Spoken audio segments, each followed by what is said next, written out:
Hello friends, my name is Vikas. So friends, in this video we will be discussing some of the important current affairs of the topic International Affairs of November month. This video will be very helpful to you, so do watch the video till the end. So friends, we'll start with the session, but before that we have something important to tell you about.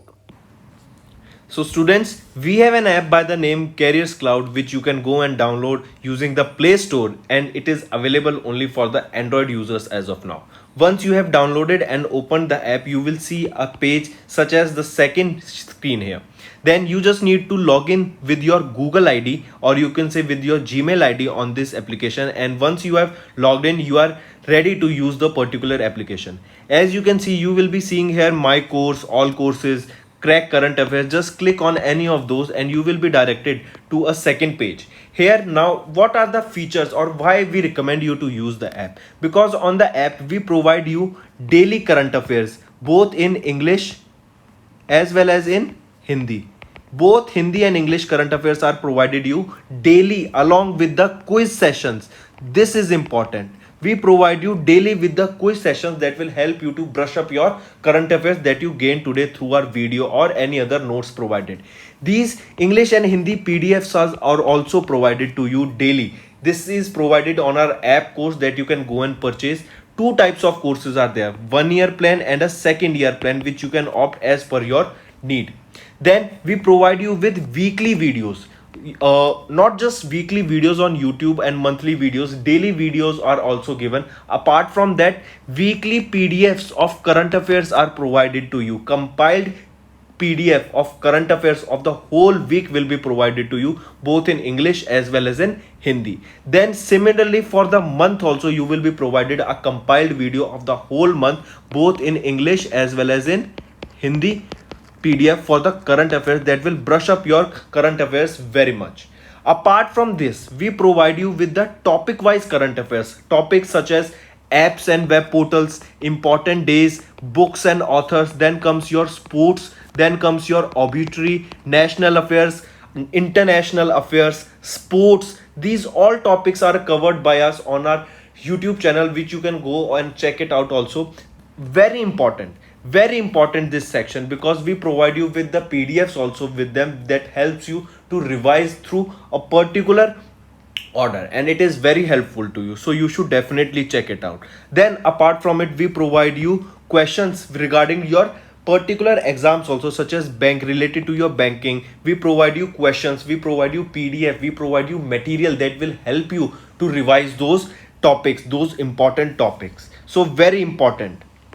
All right, so I definitely recommend you to check our app and do revise and to purchase the courses, because they will be very helpful to you. These, I strongly recommend you to use our app as well as website, and the quiz provided on the app is very helpful to you on the daily basis, and our monthly study material for your exams will do wonders. So do watch the video for the revision purposes, they are very helpful. And if you use my code Vikas10, straight away you will be getting an additional 10% discount on the purchase you made using the application. So additional discount for you students just from my side. It is a happy hour sale, you can say, 10% discount using Vikas10. So friends, let's start with the session now. So friends, let's start with the session. The first topic that we'll be discussing is regarding a coin that was recently launched by United Kingdom in the memory of Mahatma Gandhi. Very important, you should know that this was released on Diwali. So if we look at the data, which country released this coin? And it is a coin of £5. Alright, pound sterling. Pound sterling is the currency of United Kingdom, and a £5 coin was recently released by United Kingdom to commemorate the Mahatma Gandhi. To commemorate Mahatma Gandhi, this coin was released by United Kingdom, and this was released on the occasion of Diwali. Alright, first question this. Then you should know that on Diwali only, a gold bar was also released. A gold bar was also released that will contain the image of goddess Lakshmi. So two things were released recently by United Kingdom for India on Diwali. First is the coin, 5 pound sterling coin that was in the memory of Mahatma Gandhi, and it was released by United Kingdom. If the name of the person is asked who approved the final design of the coin, he was Rishi Sunak. He was Rishi Sunak. He is the Chancellor of United Kingdom. He chose the final design. And if we are talking about the gold bar, it will contain the image of goddess Lakshmi. So two things. Then if we talk about the coin designer, she was Hina Glover. Another important thing, Hina Glover was the coin designer of the 5 pound coin that is being designed in the memory of Mahatma Gandhi. Then if we are talking about image on the coin, it will contain lotus flower. Another important things. These four questions are highly important, so do take a note of them. If we are talking about the quote that is mentioned on the coin is "My life is my message," and this coin will be available both in gold as well as silver. Alright, these are highly important. Next thing comes your 2nd of October. We observe International Non-Violence Day across the globe, and this International Non-Violence Day is observed by which organization, or it was started by which organization? It was United Nations that started it. That is the birth anniversary of Mahatma Gandhi, and we observe Gandhi Jayanti on 2nd of October. Another thing, it is saying that as a part of Royal Mint Advisory Committee, a 1 gram, 5 gram gold bars were also styled in henna style packing. Henna style is your mehendi. If you remember, henna is your mehendi. So in that style packaging, a 5 gram as well as 1 gram gold bars were issued. Apart from this, remember the first gold bar from UK which depicts goddess Lakshmi was also made. The 20 gram Lakshmi gold bar was designed in partnership with the Hindu community in South Wales. Alright. Then PM of United Kingdom Boris Johnson, capital is London and currency is pound sterling. So what was the value of the coin? It was 5 pound coin that was released by United Kingdom in the memory of Mahatma Gandhi ji. Moving on. Next is also an important news that you should know. Simply the question will be from here is that who started or who adopted the first of a kind resolution that is protecting education from conflict? Who adopted this resolution? Question will be simple and direct. It was adopted by United Nations Security Council. But what is this resolution all about? According to this resolution, the United Nations Security Council has condemned attacks on schools, hospitals, so that it is in the denial of the humanitarian process, because when you are attacking on schools, on the hospitals, it is not justified.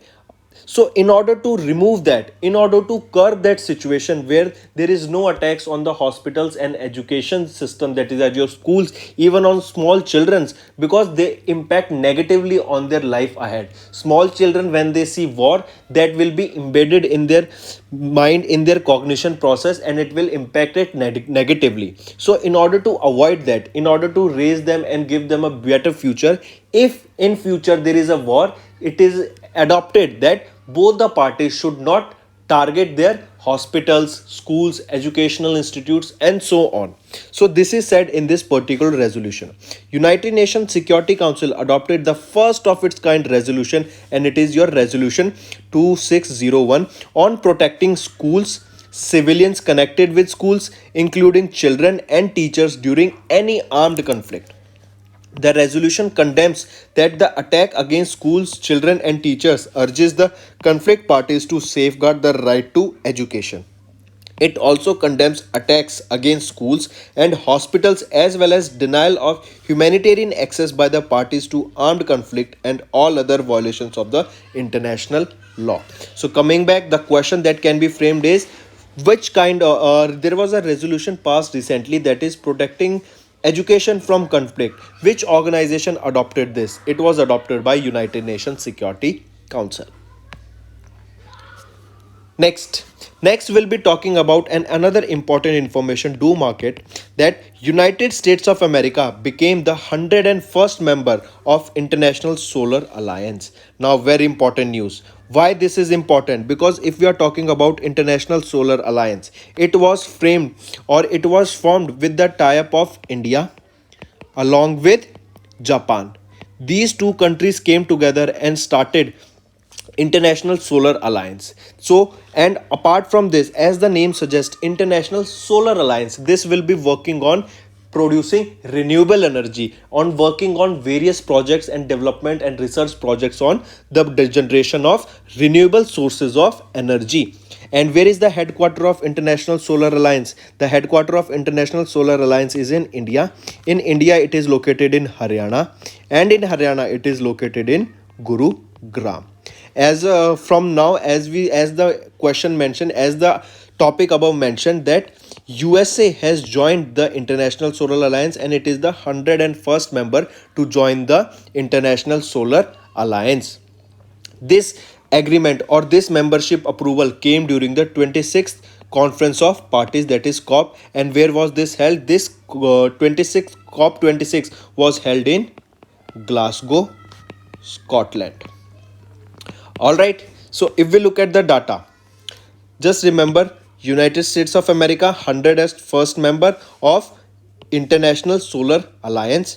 If we look at some of the key points, John Kerry, who is the US Special Presidential Envoy for Climate, has signed a framework agreement and announced its membership at the 26th COP, that is your Conference of Parties of the United Nations Framework Convention on Climate Change, which is being held in Glasgow, Scotland. India and UK jointly launched world's first Green Grids initiative, that is One Sun, One World, One Grid, on the sidelines of COP26. Another important data you need to know. This One Sun, One Grid, or One Sun, One World, One Grid, this initiative was launched in collaboration between India and United Kingdom. Can be asked in your arm, or it can be asked that world's first green grid initiative was launched by which two countries? By India and United Kingdom. At COP26, USA joined the steering committee of the One Sun, One World, One Grid initiative, which is now includes Australia, France, United Kingdom, and India. Moving on. Next, as the title suggests, United Nations Environment Programme and European Commission have launched IMEO to curb methane gas emission. That means if we are talking about to curbing methane gas emission, this is related to your environment. That is the reason UNEP is a part of it. That is United Nations Environment Programme. But now, what is IMEO? You should know the full form of IMEO. It is International Methane Emissions Observatory. Our observatory was recently launched by two organizations together, that is United Nations Environment Programme and European Commission together launched an observatory for methane emissions or to curb methane gas emissions. This observatory, that is your International Methane Emissions Observatory, was launched at the Group of 20, that is G20 summit. This observatory is data-driven, action-focused initiative to catalyze dramatic reduction of methane emissions, starting with the energy sector. This observatory is hosted by UNEP and is budgeted around 100 million euro over 5 years. The aim is to slash methane emissions by 30% by the year 2030. Next we'll be talking about International Solar Alliance and elsewhere. They together have launched a journal, that is Solar Compass, during COP26 Glasgow. International Solar Alliance, we just saw above what it is, and an intergovernmental treaty-based international organization, that is your Elsewhere, a Netherlands-based global information analytics company, have launched a new journal, that is Solar Compass, during the United Nations Climate Change Conference COP26 held in Glasgow, Scotland.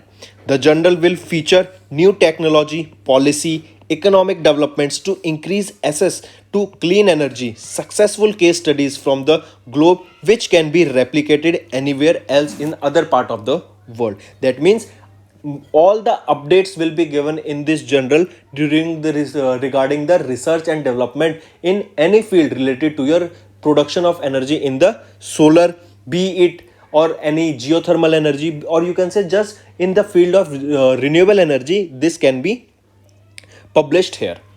All the articles will be peer reviewed before publication, and an advisory board of visionary leaders will guide the direction of journal. The reason being, we are creating awareness that we should now shift to renewable energy instead of the non-traditional methods of energy, that is burning fossil fuels, burning petroleum to generate electricity. Next important data, India stood at 82nd position in the global bribery risk index. Very important. And another thing, it is saying that it has dipped or it has came down 5 spots. Earlier in 2020, the rank of India the rank of India in this index was 77, and now it has dropped down dropped down 5 spots, and now the rank of India in this global bribery risk index is 182. Very important. So coming back here, 82nd position is of India, first position is of Denmark. That means there is very less bribery in, or bribery in Hindi if I tell you, ghus dena. So in Denmark it is least bribery. In India stood at 82nd position in the bribery index. Remember this. India to 82nd position, dropped by 5 slots from 2020 with a risk score of 44 in the 2021's trace bribery risk matrix. Another thing, this bribery risk matrix was released by Trace. Mark this. It was released by Trace International. Next we'll be talking about 75th anniversary of UNESCO. Mark this important news.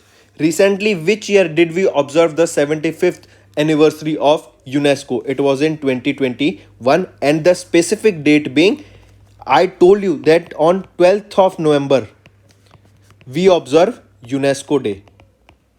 Alright, that means on 12th of November we observe UNESCO Day, and it was the 75th anniversary of UNESCO. So according to this, can you tell me in which year did UNESCO was formed? Comment below, I am waiting. In which year did UNESCO was formed? Everyone have to answer me. UNESCO was formed in which year?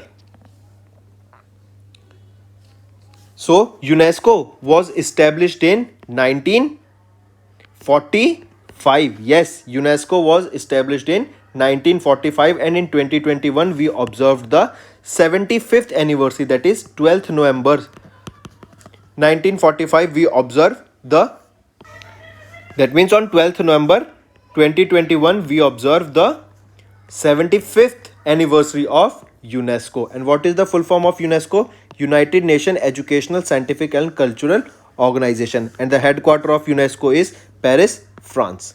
If we look at some initiatives of UNESCO, basically what is the work of UNESCO? The initiative of UNESCO are focused on 5 program areas. They are education, natural sciences, social and human sciences, cultural, and communication and information technology. So UNESCO basically works on these 5 programs.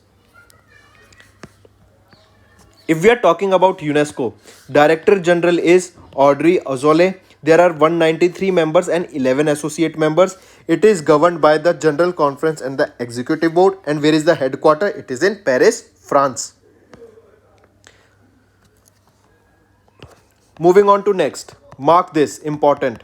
Why? Because question can be asked that which is the first sovereign nation recently, or the new nation that became sovereign recently, and it was under the command of United Kingdom. It was your Barbados. Very important. Barbados became the first sovereign nation to host its embassy on Metaverse. Now here the statement is different, but the question is the same that can be asked, that which is the nation that was recently, or the new country that was recently framed, or the first sovereign nation that was recently, or the new sovereign nation that was recently framed. So any of the question that came, you have to answer Barbados. It was under the leadership, or it was under the command of United Kingdom earlier, and now they have become a sovereign nation. Now the new news coming is that Barbados has tied up with Metaverse to launch their own virtual embassy, and it will be the world's first virtual reality embassy that will be based in Metaverse. So if we look at the data, Barbados, a Caribbean island nation, set to become the first sovereign to host embassy, that is the world's first virtual reality embassy on Metaverse. Barbados has signed an agreement with Decentraland, a blockchain metaverse platform, to establish a digital embassy. Decentraland is a company that hosts a user-owned 3D digital world comprised of around 90,600 plots of land. Barbados is set to open the virtual embassy in January 2022. Next, Next, we'll be talking about Indian Air Force induct for Dubai Air Show 2021. Let's look at the data. Biennial Dubai Air Show. Biennial Dubai Air Show that was held from 14th to 18th of November at the location, mark this location, Al Maktoum International Airport. This Dubai Air Show was held in Ak Maktoum International Airport, that is in Dubai. It saw the participation of Indian Air Force. Alright, Indian Air Force took part in aerobatics, static displays alongside Saudi Hawks, Russian Knights, and United Arab Emirates Al Fursans. If we are talking some of the related news, it is here question can be asked here that which force of India took part in the Dubai Air Show. It was taken part by Indian Air Force. Then remember, recently Ministry of Civil Aviation has given a no objection certificate to SNV Aviation Private Limited to operate the commercial flights across India under the name of Akasa Air from summer 2022. If we are talking about Akasa Air is pronounced or proposed airline that is backed by famous Indian investor Rakesh Jhunjhunwala. CEO will be Vinay Dubey. Its headquarters will be located in Mumbai, Maharashtra. So question can be asked, what is the new name of the airline of Rakesh Jhunjhunwala? It is Akasa Airline. If we are talking about United Arab Emirates, president is Khalifa bin Zayed Al Nahyan and the capital is Abu Dhabi and the currency is dirham. Next we'll be talking about UNESCO. India has elected as one of the 12 members of the UNESCO's World Heritage Committee. Very important news for India. India has been elected as one of the 12 members of the UNESCO World Heritage Committee. Very important news you should know. Do mark it. On 25th November, India was elected to the World Heritage Committee of the United Nations Educational, Scientific and Cultural Organization with 142 votes for a term of 4 years. That means a country which is elected to the World Heritage Committee, it is elected for a term of 4 years. Recently 12 more countries has been elected to it. 12 more countries has been elected to it, and amongst which India was a part of it. Now the question can be asked, what is the term for which India has been elected to World Heritage Committee? It is for 4 years. And if the year is asked from which year to which year, it is from 2021 to 2025. India is among the 12 new members of the World Heritage Committee at the 23rd General Assembly of the State Parties to the World Heritage Convention that was held at the UNESCO headquarters in Paris, France. Who is the who is the chairman of the UNESCO? He is Mr. Tobogo Siboklo of South Africa is the chairman of UNESCO, and the 12 new members that has been selected for this World Heritage Committee is Argentina, Belgium, Bulgaria, Greece, India, Italy, Japan, Mexico, Qatar, Rwanda, Saint Vincent and Grenadines and Zambia. These are the 12 countries that has been selected to the World Heritage Committee of UNESCO, and they have been elected for a term of 4 years from 2021 to 2025. The UNESCO Executive Board. Now, what is this UNESCO's Executive Board? UNESCO Executive Board is one of the 3 constitutional organs of the United Nations Agency. Others are General Conference and Secretariat, which is elected by the General Conference. It consists of 58 member states with a term of 4 terms of office. The Executive Board examines the program of work, budget estimation for the United Organizations. Then it is saying that India was re-elected to the UNESCO Executive Board for a term of 4 years in November. And if we are talking about the Director General of Director General of UNESCO, he is Audrey Azoulay, and the headquarters is in Paris, France.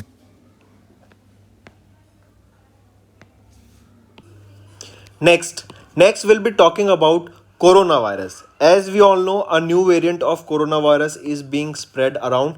Its name is Omicron. Now, let's revise some of the important questions that can be asked from here.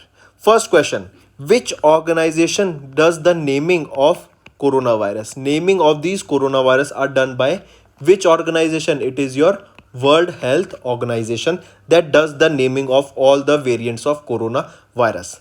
Then the names of these corona variants has been taken from Greek alphabets such as alpha, beta, omega, mu, and these all are example of the Greek letters from which these names of the coronavirus have been taken. Recently, a new variant's name is Omicron. So this is the name of the new variant of coronavirus that is being spread all over the world. And question can be asked that first country from where this was detected is South Africa. Was the country from where this new variant of coronavirus, that is Omicron, was first detected. Important thing, naming is done by WHO. New variant of coronavirus, that is B11529, that is also known as Omicron, was detected in South Africa for the first time, and it has been labeled as the variant of concern, that is it is spreading much faster than the other variants of COVID-19. So this was, and the another information that you need to know, and it is highly important, just remember the name here, that who is the person who attended the 20th summit of SCO Council of Heads of Government. He is Dr. S. J. Shankar, who is our Minister of External Affairs, who represented India at the 20th summit of SCO. Alright, who was presented or who represented India during the 20th summit of SCO Council of Heads of Government that was held in Kazakhstan. Important.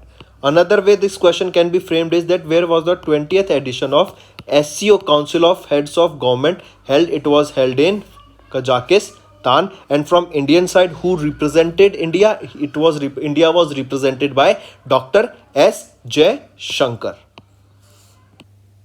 A good news to all our viewers. Recently, we have launched an course, that is Ibps PO exam course. This is a 25-day free course to crack Ibps PO mains exams. This course duration will be from 13th of December to 14th of January. This course will help you to boost your preparation. This course could be attempted any number of times with no day limit. In this course, we'll be providing you information related to your admit card details, previous year cutoffs, notification related to such exam, and many others detail.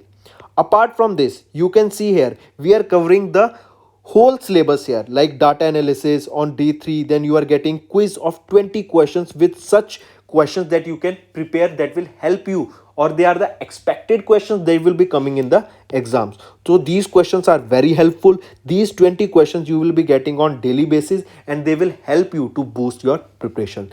So go fast and subscribe to this course. तो friends, ये थी हमारी video. अगर आपको आज हमारी video से कुछ ना कुछ सीखने को मिला है तो जल्दी से जाइए और हमारे चैनल को सब्सक्राइब कर दें और इस वीडियो को लाइक कर दें.